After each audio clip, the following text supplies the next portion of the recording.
પ્રગતિશીલ ગુજરાતમાં શહેર તો વિકાસની હરણફાળ ભરી રહ્યું છે, પણ ગામડાઓની શું પરિસ્થિતિ છે? શું ગામડાઓમાં તે જોઈએ તે મુજબનો વિકાસ અને સુવિધાઓ પૂરી થઈ છે કે કેમ, તે જાણવા માટે આપણે આવ્યા છે વિરમગામ નજીક આવેલા લીંબડી તાલુકાના મોટા કટેચી ગામમાં।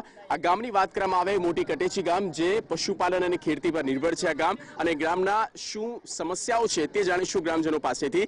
સીધી વાત આપની પાસે પૂછવા માંગીશ, ગામની તકલીફને લઈને। તમારું ગામ, તમારી વાત। અમારું ગામ મોટી કઠેચી, તાલુકો લીંબડી, જિલ્લો સુરેન્દ્રનગર। હું સરપંચ અનિપભાઈ।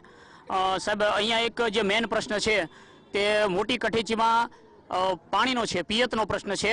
નર્મદાનું પાણી સાહેબ અમારે આવે છે, વિરમગામ કેનાલમાંથી આવે છે, પરંતુ એ પાણી પણ ખૂબ અનિયમિત હોવાથી ખેડૂતોને આ વર્ષે ખૂબ જ તકલીફનો સામનો કરવો પડ્યો છે। હવે બીજો પ્રશ્ન છે સાહેબ પાણીનો, તો પાણી નાહવા માટે પાણી બહેનોને બિલકુલ નથી। આ જે તમને પાણી દેખાય છે, આ પાણી બહેનો આ પાણીથી નાય છે અને આ પાણીથી ધોવે છે સાહેબ, કપડાં ધોવે છે। હવે આ પાણી જે ઉપયોગમાં લેવામાં આવે સાહેબ, તો બધાને ખુજલી થઈ જાય। તમે પાણી જોવો જ છો, બરાબર। અને અમે જે પંચાયતના ઠરાવ ઉપર અમે નર્મદાવાળાને આપેલું જ છે, નર્મદાના અધિકારીઓને, કે અમારું તળાવ ભરવામાં આવે, પરંતુ અમારું તળાવ હજુ સુધી પાણી ક્યાંય આવ્યું નથી। અને અત્યારે તમે જુઓ તો પાણી અત્યારે બહુ તળાવમાં પાણી છે પણ નહીં, હજુ ઉનાળાના 4 મહિના કાઢવાના છે। તો અત્યારે એ માણસો કઈ રીતે આ 4 મહિના કાઢશે, એ ખૂબ જ અઘરો પ્રશ્ન છે। તો સાહેબ આ એક પ્રશ્ન છે। આપ જોઈ શકો છો આ પ્રકારનું પાણી આવે છે અહીંયા, ખૂબ જ અશુદ્ધ, મિશ્રિત અને ગંદુ પાણી છે આ, અને આ પાણી પીવાથી અનેક ગંભીર બીમારીઓ પણ થઈ શકે છે અને ચામડીના રોગો પણ થઈ રહ્યા છે। આ ગ્રામજનોની આ તકલીફ છે, આ પ્રકારનું પાણી પીવા માટે એના મજબૂર બને છે। ગામની કેટલીક મહિલાઓ પણ છે, આપણે તેમને પણ પૂછીશું ગામની મહિલાઓને।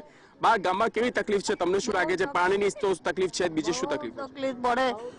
એટલે સાહેબ અમારે તો બૈરાને જવું છે, અમારે તો બૈમાણા ધોળી જ કરવી, અમે પાણી નહીં એટલેથી અમે આમની ફરતા ફરી છીએ। અમે ભાડા જેવા ડોસ્યું પાણી ભરવા જ્યાં જાય અને ચા ના હાય ધોવે, એટલે એ અમારે તકલીફ છે।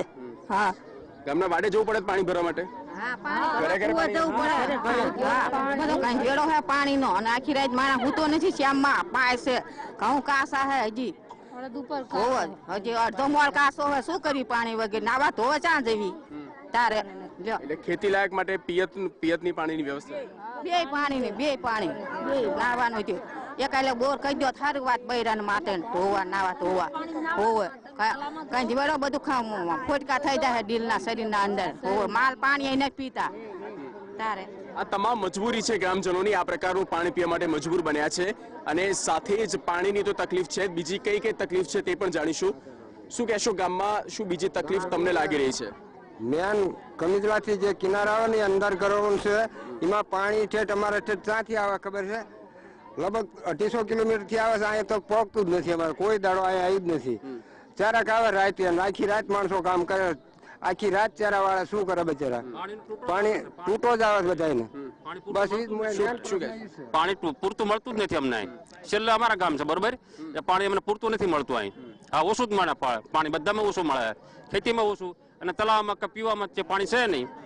કુવામાં ખારું પાણી છે, તળાવમાં ખારું પાણી છે, એ રેબડો છે તળાવમાં, કઈ પાણી નથી। કશી વાતમાં લુગડાને ધોવાતા કે પાણી પીવાતું નથી, મારા ઢોરેને પાણી પીવાતું। પાણીની ખૂબ જ વધારે અહીંયા તકલીફ છે, અને બીજી શું તકલીફ છે તે પણ જાણીશું।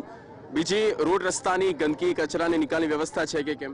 ના, કચરા નિકાલ પણ મુખ્ય તો એ છે કે જે પાક ઉગીને જે પાક ખેડૂએ જે બચાવ્યો છે તે પશુઓ દ્વારા પણ ઘણું બધું નુકસાન થઈ રહ્યું છે, અને જે પશુઓ દ્વારા બહેનો જે તળાવમાં નાવા ધોવા માટે જાય કે કૂવા પાણી ભરવા માટે જાય, તો 2-4 બહેનોને પણ પાડી દીધેલા છે આ પશુએ।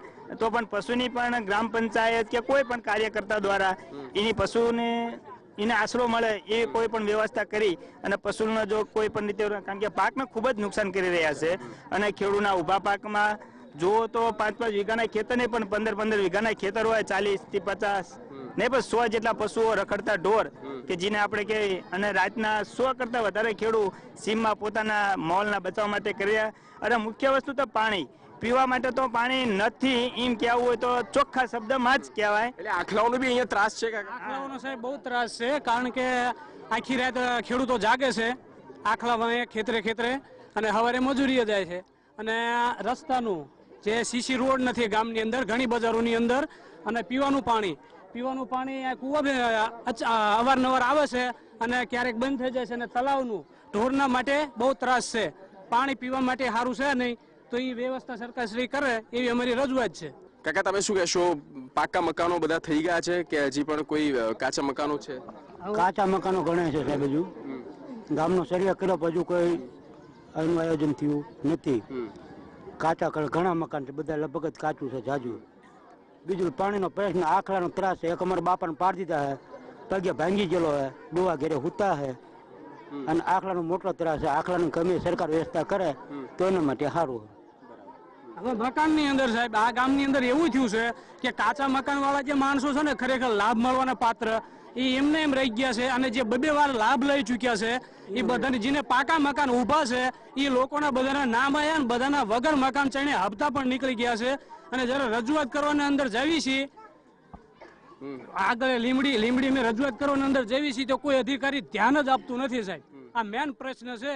તો એવા ઘણા અમારા ગામની અંદર ગરીબ માણસો છે કે જેમના નામ હોવા છતાં જે કાચા યાદી જે આવી છે પ્રધાનમંત્રી આવાસ યોજનાની, એની અંદર હાથે નાથે ચેડા કરીને પાકા મકાન કરીને ઠરાવ રજૂ કરી દીધેલ છે સાહેબ. એટલે પ્રધાનમંત્રી આવાસ યોજનાનો અહીંયા લાભ મળ્યો નથી, સાથે મુખ્યમંત્રી સડક યોજનાનો પણ અહીંયા લાભ નથી મળ્યો. કારણ કે આપ જોઈ શકો છો રોડ રસ્તાની જે હાલત છે, ધૂળ અહીંયા ખાઈ રહી છે અને કોઈ પ્રકારની વ્યવસ્થા નથી. ગામની બીજી પણ કેટલીક મહિલાઓ છે, આપણે તેમને પણ પૂછવાનો પ્રયત્ન કરીશું. ગામમાં બીજી કઈ તકલીફ છે, શું કહેશો? અમારે સુવાવડ નો કેસ હોય તો અમારે દોડવું પડે. એ અમારે જોઈ હા, અને ઘરે ઘરે નો પાણી આપો. અમે ગયેલા માણસ ચા જઈએ, અમે ભાવતી તો હું નથી એકાદી. ગંદુ પાણીમાં નહીં માણસ રોગચાળો થઈ ગયો.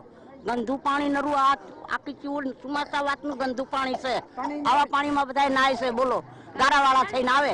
લુગડા તો હારા ધોવાય નહીં, પીવાનું ચા મળે, પીવાનું પાણી નથી મળતું. એટલે મોટી કટેચી ગામની વાત કરીએ તો અહીંયા પાણીનો જે પ્રશ્ન છે તે પાણીનો પ્રશ્ન અહીંયા ખૂબ જ ગ્રામજનોને સતાવી રહ્યો છે. અને ઘણી બધી સમસ્યાઓ છે, એ સમસ્યાઓથી અહીંના જે લોકો છે તેઓ ઝઝૂમી રહ્યા છે. રોડ રસ્તાની હાલત ખરાબ છે, શિક્ષણની કોઈ વ્યવસ્થા નથી, પ્રાથમિક આરોગ્ય કેન્દ્ર છે તે પણ અહીંના ગામના જનો પાસે નથી ઉપલબ્ધ. તો આપણે ત્યાં મોટી કટેચી ગામ અને અહીંયા જાણી જનતાની સમસ્યા જઈશું આગળ વધુ એક ગામ અને ત્યાં પણ પ્રજાજનો સાથે કરીશું ચર્ચા. ત્યાં સુધી આપ જોતા રહો TV9.